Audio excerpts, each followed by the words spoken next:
तुम्ही मला सांगा, आपल्याला काय करायचं होतं, हम क्या देख रहे थे मैट्रिक्स के अंदर। सबसे शुरुआत में मैंने आपको बताया था कि हमारा एम क्या है मैट्रिक्स के अंदर, दिए गए मैट्रिक्स का इनवर्स फाइंड आउट करना, सही है। लेकिन सीधा हमने यहाँ पर जंप की क्या, नहीं, इसके पहले हमने क्या देखा कि मैट्रिक्स क्या है असल में, उसको डिफाइन कैसे किया गया है। फिर एक बार मैट्रिक्स को डिफाइन कर दिया, फिर हमने देखा कि टाइप्स ऑफ मैट्रिसेस, इस मैट्रिक्स के टाइप्स क्या क्या है, और एक बार टाइप्स पढ़ ले फिर हमने देखा algebra of matrix. Algebra of matrix का मतलब क्या होता है, उनका एडिशन, सब्ट्रैक्शन, मल्टीप्लिकेशन और बाकी जो भी प्रॉपर्टीज है, ठीक है। तो ये मैट्रिक्स के लिए आ गया बेसिक पार्ट में, जो कि 11th में दिया जाता है, ठीक है। फिर इसके बाद हमने क्या स्टार्ट किया, फिर हमें पता है कि इनवर्स निकालना है तो उसमें एलिमेंट्री ट्रांसफॉर्मेशन यूज होगा। तो हमने सीखा कि किस तरीके से row and column transformation apply किया जाता है। और फिर जब इनवर्स निकालने की बारी आई तो हमने देखा कि किसी भी मैट्रिक्स का इनवर्स एलिमेंट्री ट्रांसफॉर्मेशन से निकाला जा सकता है, जिसमें एक होता है रो ट्रांसफॉर्मेशन और दूसरा होता है कॉलम ट्रांसफॉर्मेशन। अब रो ट्रांसफॉर्मेशन में आप क्या करते हो, a into A inverse equal to I, इस इक्वेशन का इस्तेमाल करते हो दिए गए मैट्रिक्स का इनवर्स निकालने के लिए। और कॉलम ट्रांसफॉर्मेशन में a inverse into A is equal to I, इसका इस्तेमाल करते हो। और दूसरा तरीका हमने देखा मैट्रिक्स का इनवर्स निकालने का, that is adjoint method. Adjoint method use की जाती है मैट्रिक्स का इनवर्स निकालने के लिए, और इसके लिए फॉर्मूला क्या है, a inverse equal to 1 upon determinant of a into adjoint of a। अब बताइए ये समझ में आया है कि नहीं आपको? तो यहाँ तक हमारा आधा मैट्रिक्स खत्म हुआ है, और जो आगे हम पढ़ने वाले वो यही है सब कुछ, इसलिए आगे वाला बहुत जल्दी हो जाएगा। लेकिन मेन चीज आपको पूरा टॉपिक इस तरीके से इसे बताने में आना चाहिए कि भैया इस टॉपिक के अंदर हम लोग क्या क्या पढ़ेंगे। आ रही बात समझ में? फिर यहीं पर रो और कॉलम ट्रांसफॉर्मेशन के हिसाब से क्वेश्चन सॉल्व करने के लिए हमने ax is equal to I, ax is equal to b, फिर ax b is equal to c, इस तरह के क्वेश्चन सॉल्व नहीं किए जिसके अंदर रो और कॉलम ट्रांसफॉर्मेशन का इस्तेमाल किया। फिर हमने प्रॉपर्टी देखी यहाँ पर कि अगर कोई भी मैट्रिक्स है उसको उसके एडजॉइंट से मल्टीप्लाई करना है तो क्या किया जाता है, डिटरमिनेंट ऑफ a इंटू आई लिया जाता है। फिर हमने एक और प्रॉपर्टी देखी थी, और इसका कॉम्पिटिटिव भी सही है। क्या देखा था हमने कल, क्या देखा था?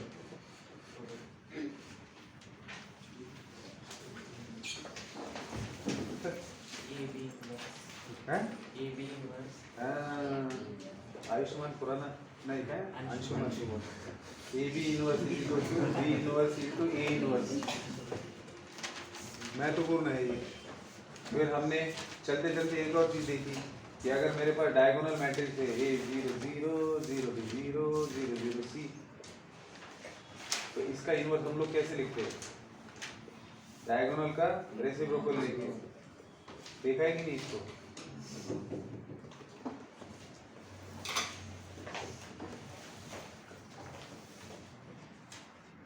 मी वाचत नाही पुन्हा घरी गेल्यावर, मा सगळं अंधाधुंद कार्यक्रम चालू आहे सध्या, वाचायला टाइमच नाही, कारण हे सोपे टॉपिक आहेत ना, डोक्यात बसले जातात। 4 वर्ष झालं लय वेळ शिकवलेले, 4 वर्षात तसं नियमन 4 वेळ शिकवायला पाहिजे, पण मी 20 वेळ शिकवलेले, कारण मला परफेक्ट करायचं होतं। त्याच्यामुळे जे 4 पोरं दिसले ते म्हणले सर आम्हाला येत नाही, चल येऊन बैस म्हणायचं, लगेच शिकवायला लागायचं।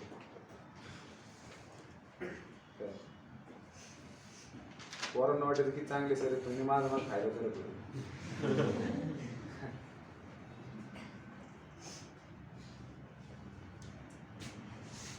हे एक बघितलं होतं आपण, त्याच्यानंतर त्या दिवशी एक स्पेशल एक्झाम्पल बघितलं, काय cos theta 0 cos theta minus sin theta cos theta 0 0 1 0 0, याचा इनवर्स कसा काढला रे, हे जसं कसं राहते याचं साइन बदलून जाईल, बरोबर आहे? इथपर्यंत झालं होतं आपलं, बरोबर आहे? चला पुढं। आणि ही अशीच रिव्हिजन आहे ना, तुम्ही प्रत्येक टॉपिकची करायची असते, लक्षात येते का? म्हणजे मी आता ज्यावेळेस सेट सिलेक्शन फंक्शन स्टार्ट करेल ना, तुम्हाला मी सांगतो, तुम्ही जर सुरुवातपासून अशा पद्धतीने केलं ना तर सेट्स पासून स्टार्ट करून डिफरन्शियल इक्वेशन पर्यंत जे काय 8-9 टॉपिक आहेत सगळ्याच्या सगळ्यामध्ये तुम्ही काय लिहिलं काय नाही ते घंट्याभरात सगळं सांगू शकता. लक्षात आलं का? याच्यामध्ये लई मोठी गोष्ट नसते, फक्त काय करायचं असतं रोजच्या रोज ती गोष्ट लिहित चालायची असते. कळतंय का? करू शकता तुम्ही सगळं.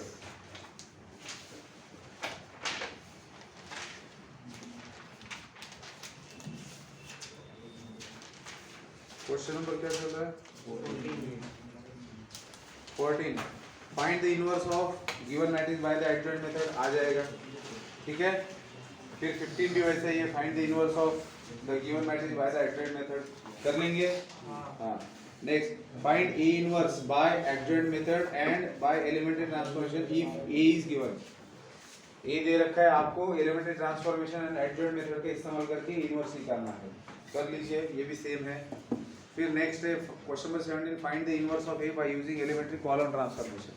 ठीक है, सेम टाइप के क्वेश्चन है, इसलिए टाइम वेस्ट नहीं करेंगे इसमें. Find the inverse of given matrix by using elementary row transformation. हाँ, एक बार करके देखना है, करना है और आगे चलना है. क्वेश्चन नंबर 19 बहुत ज्यादा इंपॉर्टेंट, बहुत ज्यादा, इसकी मार्केट में वैल्यू बहुत ज्यादा है क्योंकि इसको एज ए प्रॉपर्टी आप याद रख सकते हो और ये कई बार सीटी में तो पूछा जा चुका है. देखिए इसके अंदर क्या बोल रखा है. अब यहाँ पर ये शो दैट वाला क्वेश्चन है. Show that with the usual notation that for any matrix Aij of order 3/3 3/3 के किसी भी मैट्रिक्स के लिए ये नीचे दिए गए दो चीजें सही होती है, ये आपको प्रूव करना है. A11 A21 plus A12 plus A13 is equal to 0. And number 2 A11 plus A12 plus A13 into A13 is equal to determinant of A. अब हमें ये प्रूव करना है. ठीक है, हम प्रूव करेंगे. क्या कर सकते हैं, प्रूव करने में कोई बहुत बड़ी बात नहीं है, लेकिन हम समझेंगे कि इसके अंदर क्या दिया है. और ये एज ए मतलब अगर ये रिजल्ट आपको पता है ना तो ये दो चीजें आपको पूछी जाती है. और ये रिजल्ट क्या कहता है सबसे पहले समझते हैं. देखिए आपके पास विथ यूजुअल नोटेशन एक मैट्रिक्स दिया है विच इज ऑफ ऑर्डर 3, मतलब स्क्वायर मैट्रिक्स है of order 3. With usual notation का क्या मतलब होता है, मैं ए को अगर लिखना चाहूंगा तो कैसे लिखूंगा, A11 A12 A13 A21 sorry म्हणायचं असतं A31 A32 A33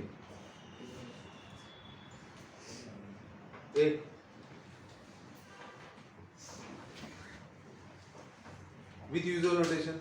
अब मुझे आप बताइए पहले इसके अंदर वो क्या बोल रहे हैं. A11 A12 A13 मैट्रिक्स के कौन से रो के एलिमेंट है, ये फर्स्ट रो के एलिमेंट है. ठीक है, और A21 A22 A23 second row के क्या है, कहीं भी कोफैक्टर्स है किसके, elements of second row. Capital A किसको डिनोट करता है, उन्होंने शुरुआत में बोला था विथ यूजुअल नोटेशन बताना है. यूजुअल नोटेशन क्या होता है, कैपिटल एम होता है माइनस के लिए, कैपिटल ए होता है कोफैक्टर्स के लिए. तो अगर मैं A21 लिख रहा हूं मतलब यहां पर मैंने इस एलिमेंट के कोफैक्टर लिख रखा है. मैंने A22 लिखा है मतलब मैंने इस एलिमेंट का कोफैक्टर लिख रखा है. मैंने A23 लिखा है मतलब इस एलिमेंट का कोफैक्टर लिख रखा है. अब हम कर क्या रहे हैं, हम किसी भी 3/3 के मैट्रिक्स में अगर एक रो लेते हैं और दूसरे रो के एलिमेंट्स के कोफैक्टर से उसको मल्टीप्लाई करके ऐड करते हैं तो वो 0 आने वाला है.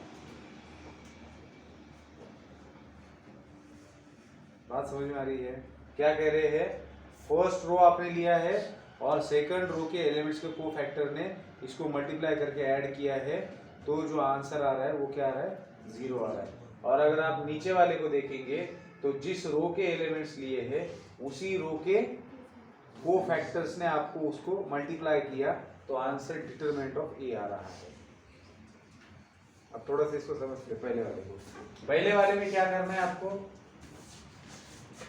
A21, A22 एंड A23 निकालना है, मतलब सेकंड रो के एलिमेंट्स का कोफैक्टर निकालना है।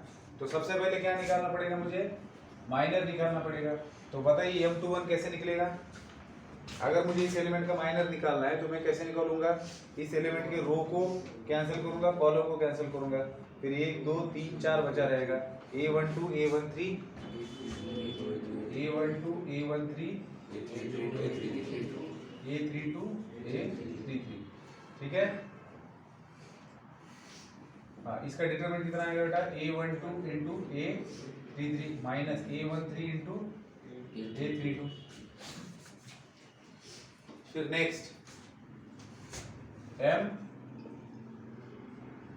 M22 निकालना है। M22 कैसे निकलेगा, इस एलिमेंट का माइनर निकालना है, ये रो और ये कॉलम कैंसिल हो जाएगा, A11 A13 तो डिटरमिनेंट कैलकुलेट करेंगे तो A11 into A33 minus A13 into A31। फिर A23 मतलब M23 निकालना है। M23 कैसे निकाला जाएगा, A11 A12 A31 A32 तो A11 into A32 minus A12 into A31। M21 M22 M23 आ चुका है, तो A21 कैसे आएगा, चलो ये क्या है, ऑड है, तो जो भी ये वैल्यू इसका उल्टा वैल्यू आ जाएगा, हाँ मतलब ये नेगेटिव हो जाएगा, पॉजिटिव हो गया। A21 कैसे निकालते हैं, -1/2 + 1 इंटू M21 ऐसे निकालते कि नहीं, तो -1/3 क्या आएगा, -1 और M21 तो वैल्यू है आपके पास, हाँ जोपना का minus into A12 into A33 minus A13 into A32, तो क्या आएगा, ये पॉजिटिव हो जाएगा, A13 इंटू A32 और ये नेगेटिव बन जाएगा, that is A12 into A33।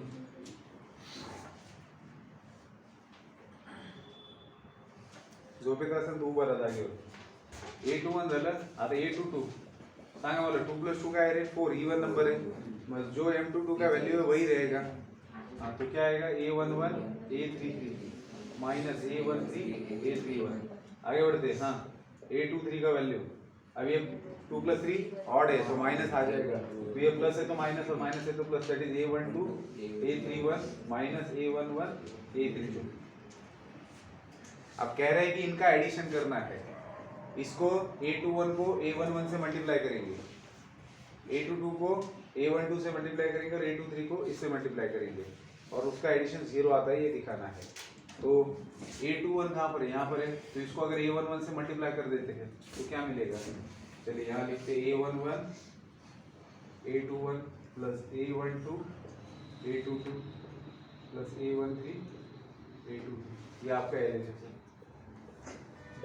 तो A11 को A21 से मल्टीप्लाई किया तो A11 into A13 into A32 minus A11 into A12 into A33 plus A12 से A22 को मल्टीप्लाई किया, A12 से इसको मल्टीप्लाई किया तो A12 A11 into A33 minus A12 into A13 into A31, फिर A13 से इसको मल्टीप्लाई किया A13 into A12 into A31 minus A13 into A11 into A32, तो ये कैंसिल हो जाएंगे सबके सब, देख लो कौन किसके साथ कैंसिल हो रहा है, ये देखो पहला वाला लास्ट के साथ जा रहा है, ठीक है। फिर ये दोनों साथ में आ चुके हैं और ये दोनों बचे हुए दिख रहा है, तो ये कैंसिल होके 0 आ गया। अगर बोर्ड में पूछते तो ये सब करना है, लेकिन हमारा काम क्या है, हमारा काम है सिर्फ रिजल्ट याद रखना। तो रिजल्ट क्या कहता है, रिजल्ट ये कहता है कोई भी 3x3 मैट्रिक्स के अंदर अगर एक रो के एलिमेंट और दूसरे रो के एलिमेंट्स के कोफैक्टर्स का मल्टीप्लिकेशन करके उसका एडिशन करते हो तो रिजल्ट 0 आने वाला है। इस बात की गार्ड मान लो दिमाग में। क्या? एक रो के एलिमेंट्स और दूसरे रो के कोफैक्टर, जरूरी नहीं पहला और दूसरा ही रो हो। इस रो के एलिमेंट्स लिए तो इस रो के कोफैक्टर्स लीजिए, या फिर इस रो के एलिमेंट है तो इस रो के कोफैक्टर लीजिए। कोई भी एक रो का एलिमेंट और दूसरे रो का कोफैक्टर अगर आप लेते हो और उनका टर्म बाय टर्म मल्टीप्लिकेशन करके एडिशन करते हो तो आंसर आपको 0 आना है। कहते हैं ह्या दोन प्रॉपर्टी मध्ये पोरांना कन्फ्युजन असतं। काही वेळेस पोरं ह्याचं आंसर डिटरमिनेंट ऑफ ए लिहितात। डिटरमिनेंट कैसे निकालता है बेटा? ये तो सीधा सीधा डिटरमिनेंट का डेफिनेशन हुआ ना। आप मुझे बताइए इसके अंदर क्या दिया है, a11 कैसे निकाला जाता है? a11 कैसे निकालते हैं हम? a11 निकालते हैं ये रो और ये कॉलम कैंसिल करके, लेकिन यहाँ पर a11 को a11 से भी मल्टीप्लाई किया गया है, मतलब डिटरमिनेंट की बात हो रही है ना। अगर मैं इसका डिटरमिनेंट निकालना चाहूँ तो a11 इंटू इसका डिटरमिनेंट मल्टीप्लाई करूंगा, यहाँ पर तो बात वही हो रही है। तो सीधी सी बात है, अगर जिस रो के एलिमेंट्स लिए है उसी रो के कोफैक्टर से मल्टीप्लाई करते हो तो वो डिटरमिनेंट है, और जिस रो के एलिमेंट्स लिए है उसके अलावा किसी और रो के कोफैक्टर से मल्टीप्लाई करते हो तो वो 0 वैल्यू देगा। 0 कब देगा और डिटरमिनेंट कब देगा, समझ में आ रही बात? किसी भी 3x3 के मैट्रिक्स में जो रो आपने लिया है उस रो के एलिमेंट्स के कोफैक्टर ने अगर मल्टीप्लाई किया तो आंसर आएगा डिटरमिनेंट। लेकिन जो रो आपने लिया है उस रो को छोड़ के किसी और रो के एलिमेंट्स के कोफैक्टर से मल्टीप्लाई किया तो उनका एडिशन आता है 0। नाही कळत आहे का? सोपी गोष्ट आहे ना। मग प्रश्न कधी निर्माण होतो माहिती का? ये प्रॉपर्टी इस्तेमाल कब करनी है? आपको 3x3 का ऐसा कोई भी आधा टेढ़ा मैट्रिक्स दे देंगे, जैसे 1 2 3 4 5 9 2 3 6, मान लो ये मैट्रिक्स दिया और आपको बोलेंगे फाइंड दिस। अब जिस बंदे को पता है कि इसके अंदर क्या कर रहे हैं, ये फाइंड आउट करने के लिए बोला इस मैट्रिक्स के लिए, मतलब क्या बोल रहे हैं वो डिटरमिनेंट फाइंड आउट करने के लिए बोल रहे हैं। लेकिन जिसको पता ही नहीं कि ये फाइंड आउट करना मतलब डिटरमिनेंट है तो वो बहुत लंबे प्रोसेस से गुजरेगा। कौन से वाले लंबे प्रोसेस से? तो a11 तो उसके पास है तो पहले वो इस एलिमेंट का कोफैक्टर निकालेगा, फिर इसका कोफैक्टर निकालेगा, फिर इसका कोफैक्टर, और फिर वो मल्टीप्लिकेशन करते बैठेगा। हम भी वही करने वाले हैं, लेकिन हम सीधा डिटरमिनेंट निकालेंगे। बात समझ में आ रही है? तो आपको ये याद रखना है कि this addition is nothing but determinant of A, और ये एडिशन में क्या फर्क है? तो इस एडिशन के अंदर जिस रो का एलिमेंट लिया है उसी रो का कोफैक्टर नहीं लिया जा रहा, दूसरे रो का कोफैक्टर लिया जा रहा, तब एडिशन क्या आ रही? 0 आ रही। और जब जिस रो का एलिमेंट्स ले रहे हो उसी रो के एलिमेंट्स के कोफैक्टर से मल्टीप्लाई करते हो तो एडिशन डिटरमिनेंट आती है। रहेगा याद? ये सबसे इंपॉर्टेंट प्रॉपर्टी थी जो क्वेश्चन के तौर पे भी पूछा जाता है और डायरेक्टली भी पूछा जाता है। अब कई बार मैट्रिक्स देंगे ऐसा और ये चीज पूछेंगे, अब आप निकालते बैठेंगे तो कुछ ना कुछ टाइम जाएगा, और आपको पता है कि एक रो का एलिमेंट और दूसरे रो के कोफैक्टर से, तो आप सीधा आंसर 0 लिखेंगे। आ रही बात समझ में? फर्स्ट और सेकंड के लिए होता है कि किसी भी रो के लिए हो सकता है, फर्स्ट और थर्ड या सेकंड कर सकते हो किसी भी। मेन चीज सिर्फ ये है कि एक रो लिया है तो किसी और रो के कोफैक्टर से मल्टीप्लिकेशन होना चाहिए। आ रही बात समझ में? ठीक है। हाँ तो आपने वो सिर्फ 20 और 22 और 23 के लिए उसकी जगह 11 12 13 ले सकते थे। 11 12 और 13 तो फिर वो ये वाली प्रॉपर्टी बन जाएगी। कोफैक्टर की बात कर रहे हो ना? हाँ। मैंने एलिमेंट कौन से रो के लिए है? पहले रो के, तो मैं उसके कोफैक्टर छोड़ के और ले आऊंगा पहली प्रॉपर्टी के लिए। बात समझ में आ रही है? नहीं समझे? नहीं, तुम समझे नहीं।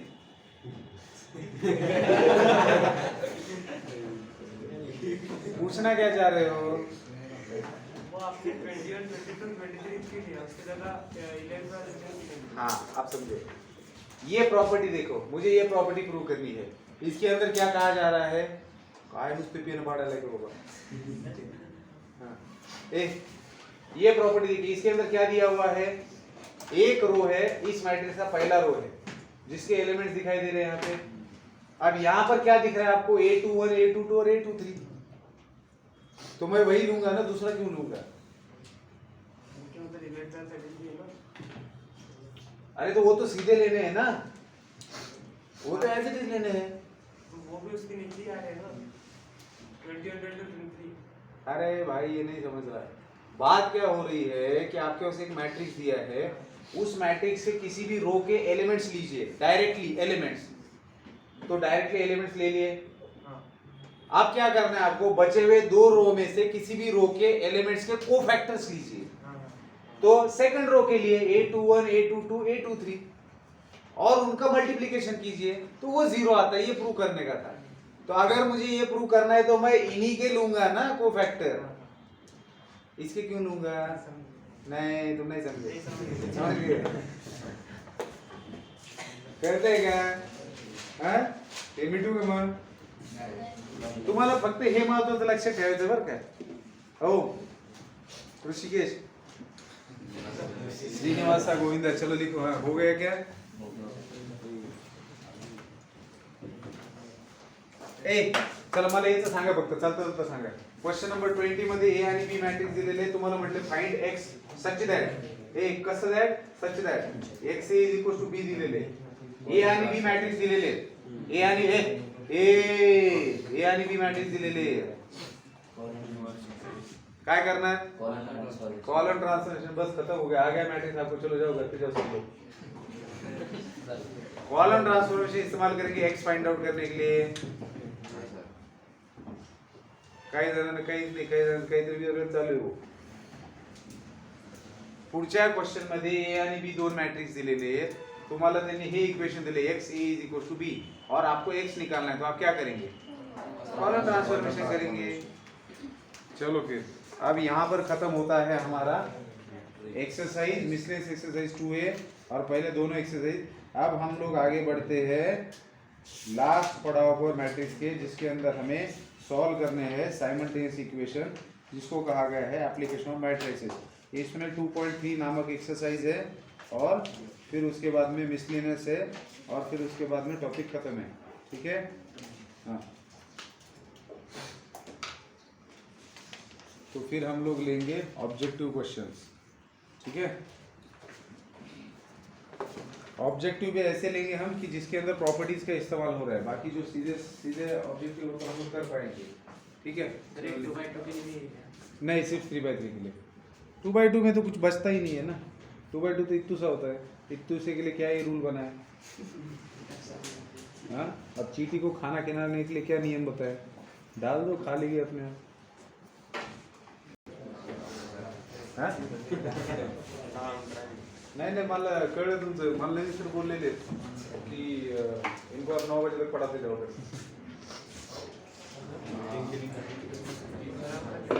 ऐसे भी यार लिंक आज मयूर सर है सर। मयूर सर यार, मयूर सर का भले सर साइड ला सोडा डायरेक्ट नाही सर।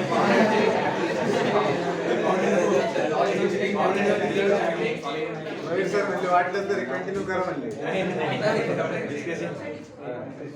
हाँ ठीक है बेटा, हाँ चलो। अभी कितना टाइम हुआ एग्जैक्ट? 8:35 ना। हाँ अपना हो जाता है a', इतना ध्यान देंगे। मुझे बताइए, हमने ये देखा है, इसको एप्लीकेशन ऑफ मैट्रिसेस बोलेंगे। ठीक है, इसके अंदर हम लोग simultaneous equation, linear equations in two variables. मेरे पास a1x plus b1y is equal to c1 है, a2x plus b2y is equal to c2 है। ये क्या है? these are the two linear equations in two variable। अब अगर मुझे इनको सॉल्व करना है तो मेरे पास कई सारी मेथड्स अवेलेबल है। बाय एलिमिनेशन ऑफ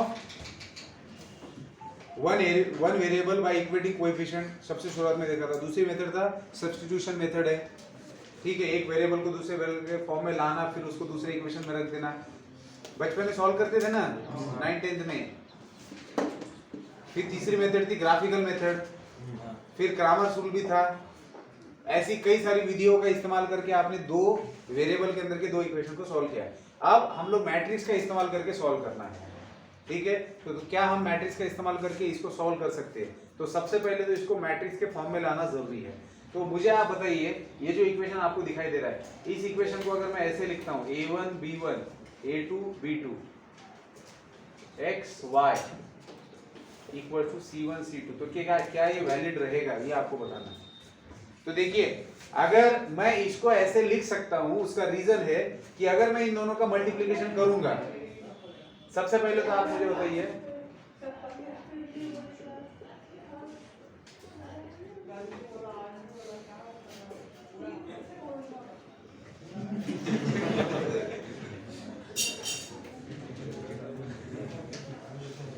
हाँ, चलो आणखी एक स्टेप मार्क ले लो अपन। क्या मैं इसको ऐसे लिख सकता हूं, बाय इक्वालिटी ऑफ मैट्रिक्स क्या होगा, this equation is equal to this and this equation is equal to this.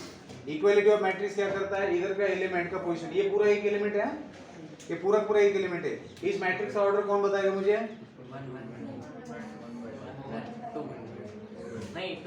2 by 1 है ना, ये पूरा एक एलिमेंट है और ये पूरा एक, म्हणजे हे असं आहे समजा 1,2 असं 1/2 असं 1 2, तो इसका ऑर्डर क्या हो जाएगा, एक और दो, दो रोज और एक कॉलम, तो इसका ऑर्डर क्या हो गया 2 by 1।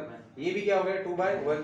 अब ये दो मैट्रिक्स अगर इक्वल है तो इसका मतलब क्या हुआ, this must be equal to this, this must be equal to this, वही है ना ऊपर, this is equal to this, this is equal to this. तो ये जो इक्वालिटी है इसको हम लोग ऐसे मैट्रिक्स के फॉर्म में लिख सकते हैं, क्योंकि अगर हम इक्वालिटी अप्लाई करें तो हमें अगेन यही मिलेगा। अब ये जो आपको मिला है, क्या इसको मैं ऐसे लिख सकता हूँ, ये सवाल था a1 b1 a2 b2 फिर x y is equal to c1 c2। क्या मैं इसको ऐसे लिख सकता हूँ, ये इसको मैं ऐसे लिख सकता हूँ, ये कैसे पता चलता है, अगर आप इसको इससे मल्टीप्लाई करते हो, इसको इससे मल्टीप्लाई करते हो। अब देखो कहीं मन नहीं होता आसमान से, ये क्या है 2 by 2 है और ये क्या है 2 by 1 है, तो क्योंकि ये सेम है तो इनका मल्टीप्लिकेशन पॉसिबल है, और जो मल्टीप्लिकेशन आएगा उसका ऑर्डर क्या रहेगा 2 by 1, मतलब दो रोज और एक कॉलम, ऐसा आएगा ना। हाँ, तो मुझे अगर इसका मल्टीप्लिकेशन करना है 2 by 1, तो यहाँ एक एलिमेंट आएगा और यहाँ एक एलिमेंट आएगा, दो एलिमेट, तो यहाँ के एलिमेंट कैसे मिलेगा आपको, फर्स्ट रो को फर्स्ट कॉलम से मल्टीप्लाई करके, that is a1x plus b1y। फिर सेकंड एलिमेंट कैसे मिलेगा, second row first column a2x plus b2y, मतलब इन दोनों का मल्टीप्लिकेशन यही आ रहा है कि नहीं, तो इसका मतलब क्या हुआ, मैं इसको ऐसे लिख सकता हूँ कि नहीं, मैं इसको ऐसे लिख सकता हूँ कि नहीं, लिहू शकत असेल तर हो म्हणायचं, नाही तर नाही म्हणायचं, या ठेवानी बसायचं नाही। मैं इसको ऐसे लिख सकता हूँ, खत्म, खत्म हो गया। कैसे, मेरे पास दो इक्वेशन थे, उसको मैंने मैट्रिक्स के फॉर्म में लिखा। अब इस इक्वेशन में a1 b1 a2 b2 क्या है, कोएफिशिएंट्स है, तो ये बन गया मैट्रिक्स ऑफ कोएफिशिएंट ए, ये क्या बन गया कोएफिशिएंट मैट्रिक्स, या फिर मैट्रिक्स ऑफ कोएफिशिएंट, या फिर और क्या बोल सकते हो इसको, कोएफिशिएंट्स का मैट्रिक्स, COEFFICINT कोएफिशिएंट मैट्रिक्स, बरोबर है। ये क्या है बेटा, इक्वेशन क्या है, वेरिएबल्स है, ये क्या हो गया मैट्रिक्स ऑफ वेरिएबल, और ये क्या है कांस्टेंट से इक्वेशन के, तो ये क्या बन गया मैट्रिक्स ऑफ कांस्टेंट, हो गया हाँ, मैट्रिक्स ऑफ कांस्टेंट। तो अगर ये देखो, अगर ये मैट्रिक्स है, ये मैट्रिक्स है, अगर मैं इसको कैपिटल ए से डिनोट करता हूँ, कैपिटल ए इनटू, ये वेरिएबल का मैट्रिक्स है, तो अगर मैं इसको कैपिटल एक्स से डिनोट करता हूँ, इस मैट्रिक्स को मैं कैपिटल एक्स बोल रहा हूँ, और ये कांस्टेंट है, इसको अगर मैं मान लो किसी और मैट्रिक्स से दैट इज बी से डिनोट करता हूँ, तो एक्चुअल में जो आपके दो वेरिएबल के जो दो इक्वेशंस दिए हैं जिनको आपको साइमल्टेनियसली सॉल्व करना था, तो इसको आपने लिखा इस फॉर्म में, और इसको क्या कहा जाता है, this is the matrix form of these two equations. हरी बात समझ में, so this is a matrix form of given two equations. तो सबसे पहले तो आपको दिए गए इक्वेशंस को मैट्रिक्स फॉर्म में कन्वर्ट करना होता है, फिर आप सॉल्व करने की बात करते हैं। तो जब भी आप मैट्रिक्स फॉर्म में कन्वर्ट करते हो तो AXB, वेयर A क्या हो गया, where A is matrix of coefficient, X क्या हो गया matrix of variable, and B क्या हो गया मैट्रिक्स ऑफ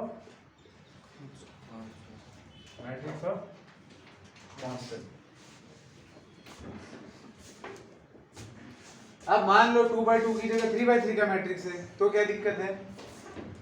आपके पास है a1x plus b1y plus c1z is equals to d1, a2x plus b2y plus c2z is equals to d2, a3x plus b3y plus c3z is equals to d3। तो क्या करेंगे आप? a1 b1 c1 a2 b2 c2 a3 b3 c3, और दूसरे matrix में x y z which is equals to d1 d2 d3। तो ये क्या बन गया? This is a capital A, this is a capital X and this is equal to B। तो आपने जो 3 इक्वेशंस थे आपके पास, इन 3 वेरिएबल्स, उनको क्या कर दिया आपने? मैट्रिक्स फॉर्म में लिख दिया। अब जैसे आप दिए गए इक्वेशंस को मैट्रिक्स फॉर्म में लाते हो, टारगेट क्या होता है बेटा? इन दो इक्वेशंस को सॉल्व करने का मतलब क्या होता है? इन दो इक्वेशन को साइमल्टेनियसली सॉल्व करने का मतलब क्या होता है? Finding solution for x and y which will satisfy given equation at the same time. x और y की ऐसी वैल्यू निकालना जो इन दोनों इक्वेशन को एट ए टाइम सैटिस्फाई कर सकते हैं। जैसे हम लोग इक्वेशन लिखते हैं कि x + y = 5, x - y = 3, तो हमें ऐसे दो नंबर ढूंढने हैं जिनका एडिशन 5 आ जाए और जिनका सब्ट्रैक्शन 3 आ जाए। मतलब हम ऐसे दो नंबर की खोज में है जो दोनों इक्वेशन को सेटिस्फाई करेंगे, तभी तो उनको साइमल्टेनियस बोला है ना, एक साथ सॉल्व करने के लिए बोला है कि जो भी सॉल्यूशन आए दोनों को सेटिस्फाई करे। तो इन दोनों को एक साथ सॉल्व करना है, उसी तरीके से इन तीनों को एक साथ सॉल्व करना है। तो सॉल्व करना है मतलब क्या? x y z find out करना टारगेट है, मतलब ये फाइंड आउट करना टारगेट है। तो बात फिर कहां पे आके रुकेगी? अगर ये मुझे फाइंड आउट करना है, ये और ये दिया हुआ है, रो ट्रांसफॉर्मेशन पे बात आके रुकेगी। तो आप क्या करेंगे? रो ट्रांसफॉर्मेशन का इस्तेमाल करके या तो इसको ऊपर ट्रायंगुलर मैट्रिक्स बनाएंगे या फिर और लोअर ट्रायंगुलर मॅट्रिक्स में कन्वर्ट करेंगे। मला ही गोष्ट सांगा, आपल्याला x Y Z find out करायचंय ना, याला पूर्ण आयडेंटिटी बनवायच्या भानगडीत नाही जायचं। इसको क्या करने का? अपर ट्रायंगुलर मैट्रिक्स बना दो। अपर ट्रायंगुलर मैट्रिक्स का मतलब समझते हो? मेन डायगोनल के नीचे के सारे एलिमेंट 0 होने चाहिए। तो अगर आप रो ट्रांसफॉर्मेशन का इस्तेमाल करके इस मैट्रिक्स को अपर ट्रायंगुलर बनाते हो, मतलब आप क्या कर रहे हो? इसको 0 0 0 में कन्वर्ट कर रहे हो। और उसके लिए सेम रूल इस्तेमाल करेंगे रो ट्रांसफॉर्मेशन के। इसको 1 बनाएंगे, इसको 1 बनाएंगे, फिर इसके कॉलम में आने वाले को 0 बनाएंगे, फिर इसको 1 बनाएंगे और इसको 0 बनाएंगे, इसको छोड़ देंगे बाकियों को। जैसे ये बन जाता है, इससे फायदा क्या होता है? अब ये बनाने में ये भी तो चेंज होंगे। तो अब क्या होगा? अब आप इसको मल्टीप्लाई कर लो इसके साथ में। अगर अब आप मल्टीप्लिकेशन करते हो तो आपको क्या मिलता है? इसका अगर इसके साथ मल्टीप्लिकेशन किया, a1x + b1y + c1z, ये आएगा मैट्रिक्स, और इधर कुछ ना कुछ चेंज हुआ रहेगा, तो वो आएगा सामने इधर, ठीक है? कुछ ना कुछ रहेगा ऐसा, ऐसा बोलते कैपिटल D1 बोलते हैं। फिर इसका मल्टीप्लिकेशन इसके साथ होगा तो b2y + c2z is equal to, मान लो d2 आ गया, और ये c3z is equal to d3 आ गया। अब मुझे बताइए z निकाला जा सकता है कि नहीं? ये भी एक नंबर, ये भी एक नंबर, ये इधर जाएगा, z निकलेगा, z की वैल्यू इसके रखेंगे, y निकलेगा, y और z के इसके अंदर रखेंगे, x निकलेगा। सीधा सीधा अगर आइडेंटिटी में कन्वर्ट करते हो फिर तो सीधा x y z मिल जाएगा। मिलेगा कि नहीं मिलेगा? अगर ये पूरा आइडेंटिटी बन जाता है, यहाँ पर भी 0 0, यहाँ 1 1 1 आ जाते, तो इधर का मैट्रिक्स क्या होगा? x y और z, और इक्वालिटी से इक्वेट कीजिए x y z का वैल्यू। वैसे भी कर सकते हो। तो जब आप दिए गए मैट्रिक्स को इस फॉर्म में लाते हो, ax = b, और a को आप रेड्यूस करते हो, किसमें? या तो अपर ट्रायंगुलर में या लोअर ट्रायंगुलर में रिडक्शन कर रहे हो। पहले वो भरा पूरा था, अब आपने क्या कर दिया? उसको रेड्यूस कर दिया। किसके अंदर? अपर ट्रायंगुलर मैट्रिक्स के अंदर। क्यों किया? कुछ काम धंधा नहीं था, किया इसलिए क्योंकि मुझे x y z की वैल्यू चाहिए थी। तो मैं अगर इसको 0 में कन्वर्ट करूंगा तो मेरे लिए आसान होगा ना? ओ भाई, आसान होगा कि नहीं होगा? तो मैंने अपर ट्रायंगुलर में कन्वर्ट किया, मतलब रिडक्शन किया दिए गए मैट्रिक्स का, इसलिए इन तीन इक्वेशंस को या इन दो इक्वेशंस को सॉल्व करने के लिए सबसे पहले आप उसको लिखेंगे मैट्रिक्स फॉर्म में, मतलब Ax b वाले फॉर्म में लिखेंगे, और उसके बाद आप A को रेड्यूस करेंगे इनटू अपर ट्रायंगुलर मैट्रिक्स और lower triangular matrix by using obviously क्या, रो ट्रांसफॉर्मेशन। तो इसको रेड्यूस करके जो आप एक्स वाई जेड की वैल्यू निकालते हो उसको कहा गया है मेथड ऑफ रिडक्शन। क्या कहा है? Method of reduction. तो आपको ये पॉइंट याद रखना है कि सॉल्विंग या फिर finding the values of unknowns of simultaneous equation या फिर solving simultaneous equation by method of reduction. Board के अंदर क्वेश्चन आता है, solve the following equation simultaneously by using method of reduction. तो मेथड ऑफ रिडक्शन का यूज करके करना है, मतलब क्या करना है, सबसे पहले तो दिए गए मैट्रिक्स, दिए गए इक्वेशंस को मैट्रिक्स फॉर्म में लिखना है, और फिर मेथड ऑफ रिडक्शन मतलब क्या, रो ट्रांसफॉर्मेशन अप्लाई करना है ए के ऊपर, जिसको बनाना है अपर या लोअर ट्रायंगुलर, और उससे क्या हो जाएगा, आपके एक्स वाई जेड की वैल्यू मिलेगी। तो इसको क्या कहा गया है, मेथड ऑफ रिडक्शन। लिख लेंगे, बाकी कल हम इसके ऊपर के एग्जांपल, कल मतलब दूसरे को, कल संडे को क्लास नहीं लेते हैं ना, आपको मंडे को टेस्ट है ना, पढ़ाई करो। 2/2 और 3/3 दोनों का भी बताया ना मैंने। देखो 2/2 को इनका कहना है कि 2/2 को भी सेम है क्या, बेसिकली 2/2 में आपका ट्रायंगुलर बनाना मतलब से इसको जीरो बनाना होता है, तो बहुत आसान काम होता है वो, लेकिन बात तो वही है ना, सेम ही है, ठीक है। इसको भी अपर ट्रायंगुलर लोअर ट्रायंगुलर बनाना है, बस इसको अपर ट्रायंगुलर बनाने का मतलब A2 को जीरो बनाओ, या फिर लोअर ट्रायंगुलर बनाने मतलब B को जीरो, बहुत आसान है बनाना उसको। हाँ, ट्यूसडे को क्लास नहीं होगी, मतलब संडे को नहीं होगी भाई, कुछ भी बुलवा रहा है मुझसे।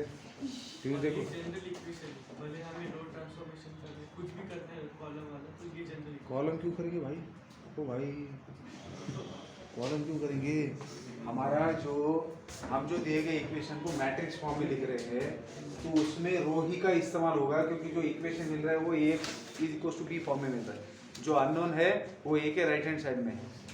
तो यहाँ तक तो प्रोसेस सेम है, Ax इज B मिल गया, अब यहाँ से आगे x निकालना है, तो क्योंकि x के लेफ्ट में A दिया हुआ है तो आपको रो ही ट्रांसफॉर्मेशन इस्तेमाल करना पड़ेगा, कॉलम कर ही नहीं सकते। अगर कॉलम के लिए क्या चाहिए होता है, x इज B चाहिए होता है ना, तो मैं वही बोल रहा हूँ, ये सिर्फ रो के लिए होगा ना। हाँ क्या क्या, तो ये सिर्फ रो के लिए ही होगा ना। ये ऐसा है इसलिए सिर्फ रो ट्रांसफॉर्मेशन होगा, ऐसा बोलिए। हाँ वही वही नहीं ये ऐसा है इसलिए इसको रिड्यूस करने के लिए रो ट्रांसफॉर्मेशन का ही इस्तेमाल करना पड़ेगा, ठीक है।